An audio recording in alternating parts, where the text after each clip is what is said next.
નમસ્કાર, આપ જોઈ રહ્યા છો સ્પાર્ક ટુડે ન્યૂઝ। પાટણ જિલ્લાના રાધનપુર ખાતે ઈદની ઉજવણી કરવામાં આવી। પવિત્ર રમજાન માસ પૂરો થતા ઈદની ઉજવણી થઈ રહી છે, ત્યારે ધારાસભ્ય લવિંગજી સોલંકી, નગરપાલિકાના પ્રમુખ અને ડોક્ટર દેવજીભાઈ પટેલ, કારોબારી ચેરમેનની ઉપસ્થિતિમાં, વોર્ડ નંબર 5ના નગરસેવક અને બાંધકામ સમિતિના ચેરમેન ગુલામભાઈ ઘાંચીની ઉપસ્થિતિમાં રાધનપુર ખાતે જૈન બોર્ડિંગ પાસે ઈદની ઉજવણી કરવામાં મોટી સંખ્યામાં અહીં મુસ્લિમ બિરાદરો ઉપસ્થિત રહ્યા હતા। ભારતીય જનતા પાર્ટીના કાર્યકર્તાઓ, હોદ્દેદારો, મુસ્લિમ સમાજના અગ્રણીઓ અને તમામ લોકો ઉપસ્થિત રહ્યા હતા। ઈદની ઉજવણી સૌએ ભેગા મળી કરી કોમી એકતાના દર્શન અહીં થયા।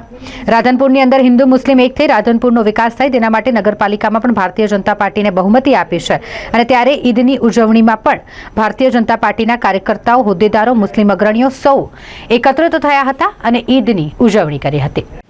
પવિત્ર દિવસ નિમિત્તે તમામ મુસ્લિમ ભાઈ બહેનોને મારા ઈદ મુબારક અને આ સદભાવનાની, ભાઈચારાની ભાવના કાયમી ટકી રહે એવી ખુદા સાથે પ્રાર્થના। સંઘબાદ ધારાસભ્ય શ્રી લવિંગજી સોલંકી સાહેબ તેમજ ડૉક્ટર દેવજી સાહેબ તેમજ નગરપાલિકાના પ્રમુખ અહીંયા કને પધારેલા છે, તેમજ ભાજપના શહેર પ્રમુખ પણ અહીંયા પધારેલા છે।